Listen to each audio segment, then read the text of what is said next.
United spirits limited ಕಂಪನಿಯು ತನ್ನ ಹಿಡಿತದಲ್ಲಿದ್ದ RCB ಒಡೆತನವನ್ನು ಸಂಪೂರ್ಣವಾಗಿ ಮಾರಾಟ ಮಾಡಿದೆ. ಆದಿತ್ಯ ಬಿರ್ಲಾ ಸಮೂಹ ಸುಮಾರು 16,706 ಕೋಟಿ ರೂಪಾಯಿಗೆ ಆರ್ಸಿಬಿ ಫ್ರಾಂಚೈಸಿಯನ್ನ ಖರೀದಿ ಮಾಡಿದೆ. ಈ ಮೂಲಕ ಹೊಸ ಕ್ಷೇತ್ರಕ್ಕೆ ಆದಿತ್ಯ ಬಿರ್ಲಾ ಕಾಲಿಟ್ಟಿದೆ. ಆದಿತ್ಯ ಬಿರ್ಲಾ ಜೊತೆ ಅಮೆರಿಕದ ಹೂಡಿಕೆದಾರ ಡೇವಿಡ್ ಬ್ಲಿಟ್ಸರ್ ಒಡೆತನದ Bolt Ventures, Blackstone equity firm, Times of India ಮಾಧ್ಯಮ ಸಮೂಹ ಕೂಡ ಇದೆ. ಈ ಮಾರಾಟದ ಬೆನ್ನಲ್ಲೇ ಮಲ್ಯ ಟ್ವೀಟ್ ಮಾಡಿದ್ದಾರೆ. ಬಿಸಿಸಿಐ ಐಪಿಎಲ್ ಆರಂಭಿಸುವ ಸಂದರ್ಭದಲ್ಲಿ ಫ್ರಾಂಚೈಸಿಗಳನ್ನ ಮಾಡಿ ಮಾರಲು ಮುಂದಾಯಿತು.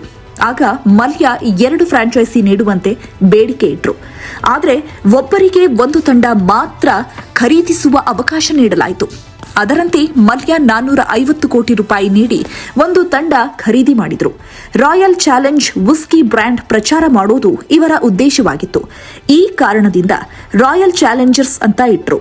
ಮಲ್ಯಗೆ ಬೆಂಗಳೂರು ಹಿನ್ನೆಲೆ ಇರೋದ್ರಿಂದ ಬೆಂಗಳೂರು ಅನ್ನೋದನ್ನ ಸೇರಿಸಿ ರಾಯಲ್ ಚಾಲೆಂಜರ್ಸ್ ಬೆಂಗಳೂರು ಅಂತ ತಂಡಕ್ಕೆ ಹೆಸರಿಟ್ರು. ವಿರಾಟ್ ಕೊಹ್ಲಿ ಖರೀದಿಯಲ್ಲೂ ಅವರು ಪ್ರಮುಖ ಪಾತ್ರ ವಹಿಸಿದ್ರು. ಈಗ ತಂಡ ಮಾರಾಟ ಆಗಿದ್ದಕ್ಕೆ ಅವರು ಟ್ವೀಟ್ ಮಾಡಿದ್ದಾರೆ. ಆರ್ಸಿಬಿಯ ಹೊಸ ಮಾಲೀಕರಿಗೆ ನನ್ನ ಹೃತ್ಪೂರ್ವಕ ಅಭಿನಂದನೆಗಳು. ಐಪಿಎಲ್ನಲ್ಲಿ ಅತ್ಯಂತ ಅಮೂಲ್ಯವಾದ ಫ್ರಾಂಚೈಸಿಯನ್ನ ಖರೀದಿಸಿದ ನಿಮಗೆ ಶುಭ ಹಾರೈಸುತ್ತೇನೆ. ನಾನು 2008ರಲ್ಲಿ ಫ್ರಾಂಚೈಸಿಯನ್ನ 450 ಕೋಟಿ ರೂಪಾಯಿಗೆ ಖರೀದಿಸಿದೆ. ಆಗ ಬಹುತೇಕರು ನನ್ನನ್ನ ನೋಡಿ ನಕ್ಕರು. ನನ್ನ ಹೂಡಿಕೆ ವ್ಯರ್ಥ ಎಂದು ಟೀಕಿಸಿದ್ರು ಅಂತ ಹೇಳಿದ್ರು. ರಾಯಲ್ ಚಾಲೆಂಜ್ ಬ್ರ್ಯಾಂಡ್ ಅನ್ನ ನಿರ್ಮಿಸಬೇಕು ಎಂದು ನನಗೆ ಬಹುವಾಗಿ ಇತ್ತು. ಈ ಕಾರಣದಿಂದ ನಾನು ತಂಡಕ್ಕೆ ಆರ್ಸಿಬಿ ಎಂದು ಹೆಸರಿಸಿದೆ.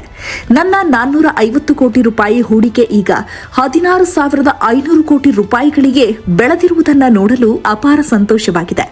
ಆರ್ಸಿಬಿ ಯಾವಾಗಲೂ ನನ್ನ ಡಿಎನ್ಎಯ ಭಾಗವಾಗಿ ಉಳಿಯುತ್ತೆ ಎಂದು ಮಲ್ಯ ಹೇಳಿದ್ದಾರೆ. ಆರ್ಸಿಬಿ ತಂಡದ ಆಟಗಾರರು ವಿಶ್ವದ ಅತ್ಯುತ್ತಮ ಆಟಗಾರರಲ್ಲಿ ಒಬ್ಬರು.